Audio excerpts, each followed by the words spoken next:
How to forget your ex-girlfriend. As painful as breaking up can be, it's the emotional fallout after the fact that can really ruin a person's year. Read these steps to learn how to forget your ex-girlfriend and put your life back together. Taking care of yourself. Give yourself time. It's a terrible thing to go through a rough breakup. It would be nice if there was some way to force yourself to pick up and move on at the drop of a hat, but that's just not how people work. Like it or not, you're going to need time to heal. This guide can only help guide the healing and hasten it somewhat. It can't reduce the time you'll need beyond a certain amount. Use your personal space. Maybe you own a home, maybe you only have half a bedroom to call your own.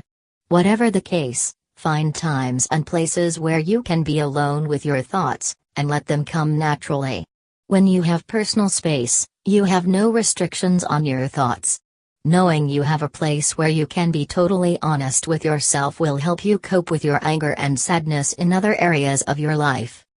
If you don't have any useful space at home, try visiting a nearby park or schoolyard at a time when few other people are using it. Find an out-of-the-way corner and stay there for a while. If your personal space reminds you of your ex-girlfriend, rearrange it. Take down and hide anything that reminds you of your time together, and give the whole area a fresh look by moving furniture, changing decorations, or donating, selling extra stuff.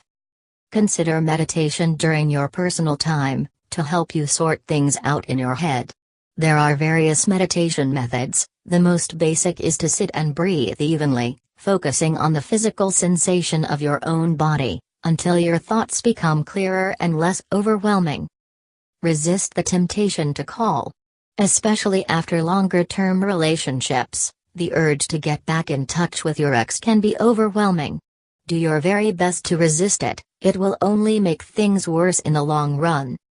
Try keeping a tally of all the times you start to get in touch with your ex-girlfriend. The act of keeping track will remind you to stop. If your ex is the one getting in touch with you, things become more complicated. It's best to avoid her as much as possible, if you can. Try to explain to her that you need more time to get over her. If she still cares at all, she'll do her best to respect your wishes. If she doesn't seem to be respecting your request, don't be too angry with her. It usually means she is suffering almost as much as you are, and simply lacks your self-discipline. Write down your thoughts and emotions. Write as much or as little as you want, but write something. Often, you'll find that when you start writing, you won't be able to stop quickly. Don't worry about the quality of your writing. Grammar, word choice, and other such things don't matter one bit. Once you've written out a whole diatribe, burn it or tear it into pieces and dump it. This act of sending away what you wrote is a very powerful psychological coping tool.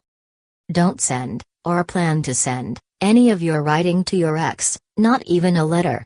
Any movement you make towards her, even in bitterness or frustration, is a step in the wrong direction.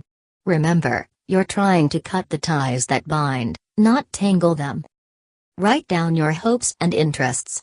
Whenever you're feeling self-possessed enough that you don't need to vent in your writing, try listing your talents, hobbies, interests, ambitions, and dreams. You'll be reminded of how much else there is in your life aside from your ex. Organize these items however you want. Try ordered lists, or just draw a big web of connected ideas. Every time you hit on something that really excites or interests you, take special note of it. You have the time and freedom to pursue these things again, now that you're single. Talk to a confidant. If you're lucky enough to have one, a trusted confidant can be a great way to unload some of your emotional burden. If you don't have a person you can trust who will sit and listen to you, consider paying for a few sessions with a counselor. Be absolutely sure your confidant is someone you can trust. You're very vulnerable right now, and one casual word from him or her to the wrong person could come back around and hurt you. Make it clear that you want this to stay strictly between the two of you. Give yourself a few minutes to get started.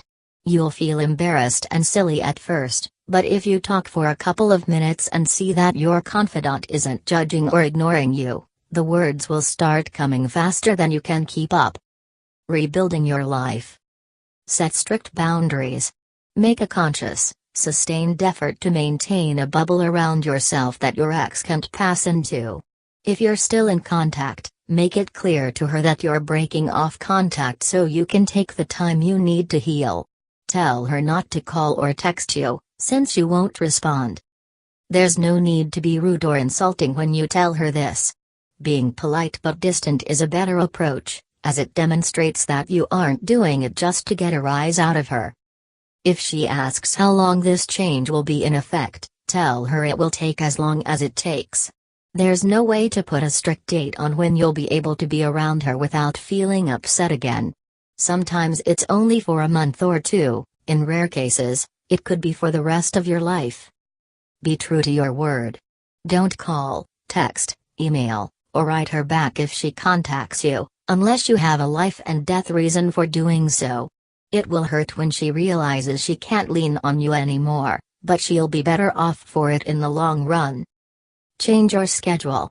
If you possibly can, try to make adjustments to your schedule so that you avoid having to see each other any more than necessary. If you work together, ask your scheduling manager if you can change your weekly schedule. You don't need to tell him or her about the breakup, just ask for different shifts. If you have classes together, be civil in class, but ask the teacher if there's any way you can move your seat to be farther from where she sits. Add to your life experience.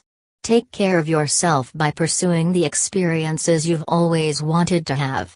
Aside from obvious, and expensive, activities like road trips and skydiving, don't forget to indulge the more mundane things, as well, visiting every park in the city, seeing what happens to a penny left on the railroad tracks, singing karaoke, finding the oldest headstone in the local cemetery.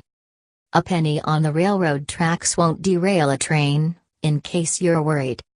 Embrace your hobbies and interests. Fill your free time with steady progress and small victories instead of stewing in your sadness and anger. Use the lists you made of your dreams, interests, and talents as a guide. If you ever used to daydream about fixing up a car, writing a book, or making your own wine from scratch, now is the best time to try those longer-term projects. If you don't have any short-term hobbies to fill in the space between projects, why not pick up some from your childhood?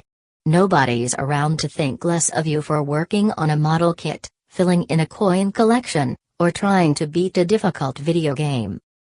Set a daily routine. To make the most of your time, it helps to have a schedule you can stick to.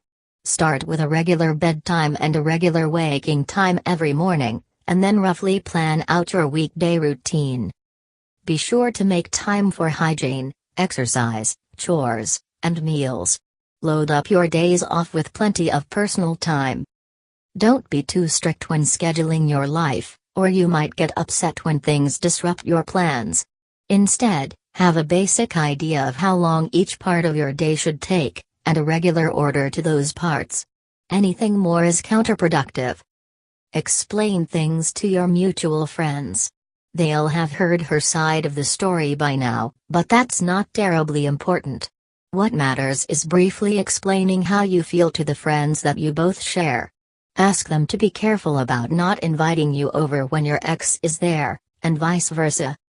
Don't ask your friends to choose one of you or otherwise pick a side. It's petty, cruel, and unfair to them.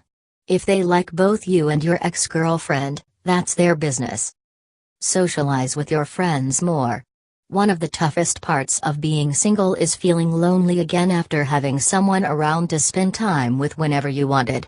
Soften the blow by spending more time out with your other friends.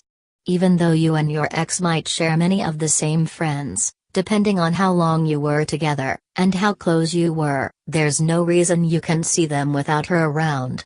Invite them out with you and spend time forging closer bonds with them.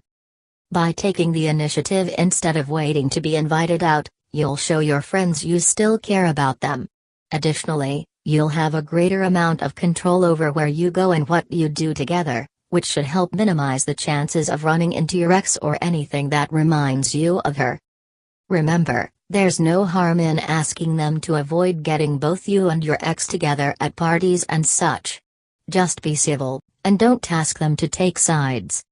Try calling up people you haven't seen as much lately. They'll appreciate hearing from you, and you're not likely to run into your ex-girlfriend around friends you didn't hang out with together. Be open to meeting new friends. No matter your age or social disposition, if you have the time to go do things with your friends, chances are good that you'll meet more people sooner or later. Be engaging and friendly with them, and you may very well end up making all kinds of new connections. Aside from giving you more chances to get away from your solitude and be around others, it's also a big ego boost to remind yourself that people like you even in the absence of your ex-girlfriend, and that you can still meet people and make friends without her there. Warnings. Be aware that if you text or email messages to your ex about how much agony you're in without her, she may use this as something to laugh at with her friends or be petty about. Stick to facts if you must contact her, such as your stuff is in the box at the front door of my sister's house. Collect tomorrow or she will take it to the thrift store next day.